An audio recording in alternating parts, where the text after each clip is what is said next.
चलिए आज हम देखते हैं नियरेस्ट नंबर। जब नियरेस्ट नंबर लिखा रहता है तो हम देखते हैं कि नियरेस्ट किसके है।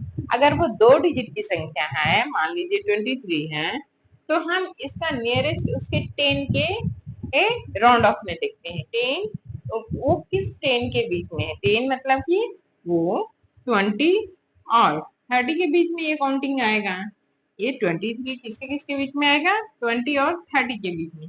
तो हम 20 और 30 के बीच में एक लाइन खींचते हैं और देखते हैं कि ये 23 कहाँ आता है। तो ये 20 हुआ, 21, 22, 23, 24, 25, 20, 26, 27, 28, 29 एंड 30। ठीक है, तो हम ये लाइन को थोड़ा बड़ा करते हैं।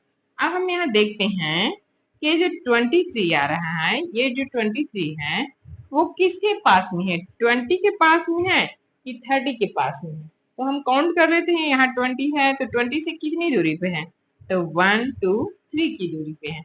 और 30 से कितनी दूरी पे है, 1 1 2 3 4 5 6 7 8 की दूरी पे है। तो ये किस 10 के पास, किस 10 के पास, 20 के पास में है कि 30 के पास में है। इसी को हम पता करने को नियरेस्ट नंबर बताया जाता है। तो अगर हम देखते हैं तो ये 23 किसके पास में है, 20 के पास में है। तो इसे क्या बोलेंगे कि यह किसका नियरेस्ट है, 20 का नियरेस्ट है। जो 23 है वो किसका नियरेस्ट है, नियरेस्ट नंबर किसका है, 23 का नियरेस्ट नंबर क्या हो गया, 20 हो गया। इसी प्रकार अगर कोई और संख्या रहेगी, मान लीजिए कि मैं यहाँ पे 57 लिख दी, तो 57 किसके किसके बीच में आएगा, तो वो 50 और 60 के बीच में आएगा। 50 और 60 के बीच में आएगा।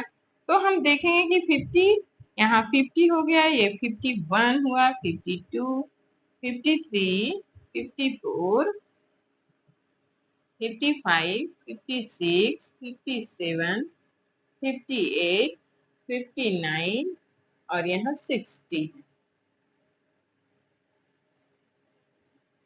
59 और ये 60।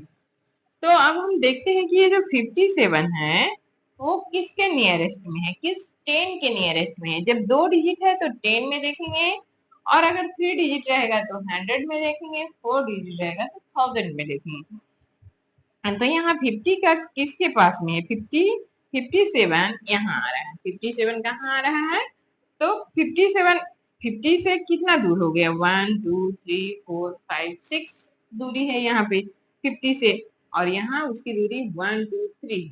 तो ये किसके नियरेस्ट में है, 60 के नियरेस्ट।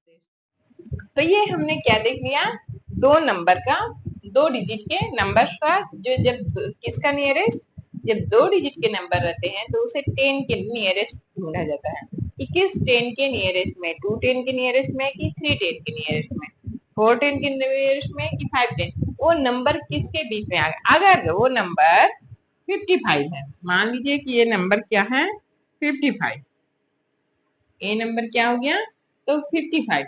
अब 55 तो बीच में आता है, इधर भी 1 2 3 4 5 आ गए, 1 2 3 4 5 आ गए।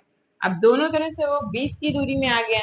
तो ऐसी संख्या में जहां पे 55 आ जाए, बीच का जो नंबर है, तो उसे जो लार्जेस्ट नंबर रहता है उसके तरफ उसका नियरेस्ट दिया जाता है। जो लार्जेस्ट नंबर रहा, तो 50 और 60 में कौन सा लार्जेस्ट नंबर है, तो 60 लार्जेस्ट नंबर है। यानी कि जो 55 का नियरेस्ट नंबर क्या होगा, नियरेस्ट नंबर क्या है, 60 होगा। नियरेस्ट नंबर क्या होगा, 60। क्योंकि जो 55 है वो 20 का नंबर है, और 20 का नंबर से जो जो 20 जो नंबर ग्रेटर नंबर रहता है, जो बड़े नंबर रहता है, जो ग्रेटेस्ट नंबर रहता है, उस तरफ का नियरेस्ट नंबर लिया जाता है। तो ये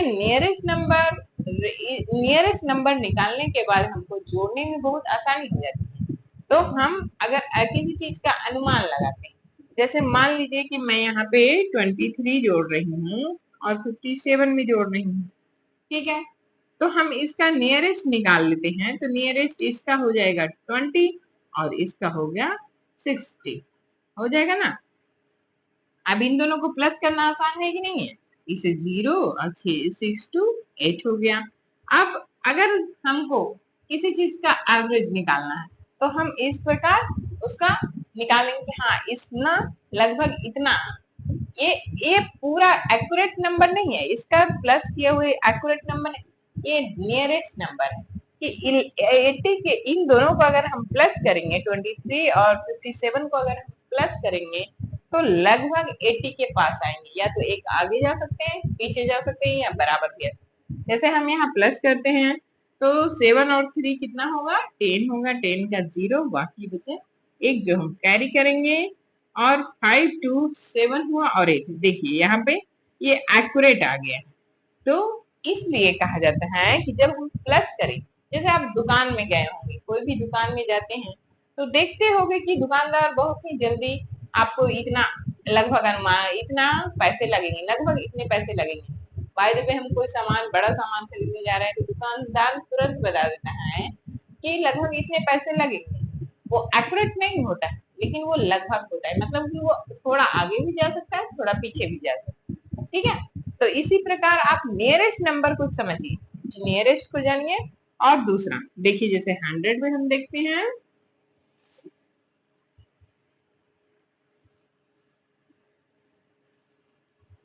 मान लीजिए कि मैंने यहाँ 157 लिखा, तो ये 157 किस 100 के नियरेस्ट में आएगा, तो हम देख रहे हैं कि यहाँ 100 और 200 के बीच में आएगा, 100 और 200 के बीच में आएगा। अब 100 200 का जो बीच का नंबर होगा 150 होगा, ये भी हम जानते हैं। तो अब हम देखेंगे कि ये 50 से कम है कि ज्यादा है, तो ये 57 है, यानी कि इसका नंबर यहाँ होगा, ये होगा 157, जो किसके नियरेस्ट में आ जाएगा, तो जो 157 का नियरेस्ट नंबर क्या होगा, नियरेस्ट नंबर 200 होगा। क्या होगा, 200, क्या होगा, 200। इसी प्रकार आप 1000 का भी निकाल सकते हैं, जैसे कि हम 1000 का निकालते हैं, मान लीजिए यहाँ पे 6892 लिखा गया। तो अब हम इसका 1000 में नियरेस्ट निकालेंगे। तो 1000 में नियरेस्ट निकालने के लिए फिर देखते हैं कि किसके किसके बीच में आएगा, तो 6000 है, यानी कि 6000 पहला नंबर है, और ये नंबर बढ़ गया है 6892 है, यानी कि 6 to 7000 के बीच में ये नंबर आएगा। अब जो बीच का नंबर रहेगा वो क्या रहेगा, 6500 होगा, बीच का नंबर क्या होगा, 500। अब 6500, अब देखिए यहाँ 6800 आ रहा है, यानी कि ये 5 से 6 7 8, यहाँ पे ये नंबर लगभग यहाँ पे आएगा 6892। तो ये नंबर किसके पास में है, तो 7000 के पास में है। तो हम इसको क्या करेंगे, क्या लिखेंगे कि 6892 का नियरेस्ट नंबर क्या होगा, REST, nearest NUMBER, nearest number होगा 7000, क्या होगा, 7000। इस प्रकार नियरेस्ट नंबर को निकाला जाता है। और नियरेस्ट नंबर को जोड़ने के लिए अगर आपको किसी चीज की जल्दी अनुमान लगाना है, मान लो कि आप दुकान गए और कोई सामान खरीदे, तो तुरंत में आपको एवरेज निकालना है कि हमारे पास 100 रुपया है और हमारे पास इतने सामान, तो कितना एवरेज हुआ, तो तुरंत आप निकाल सकते हो कि इसका लगभग अप्रोक्सीमेटली कितना रुपया लगभग हमको देना है, ठीक है। फिर हम उसको जोड़ के प्लस कर सकते हैं, हाँ हम जोड़ लेंगे और उसका एक्यूरेट रुपीस निकाल लेंगे। तो अनुमान लगाना हमारे लिए बहुत ही जरूरी है।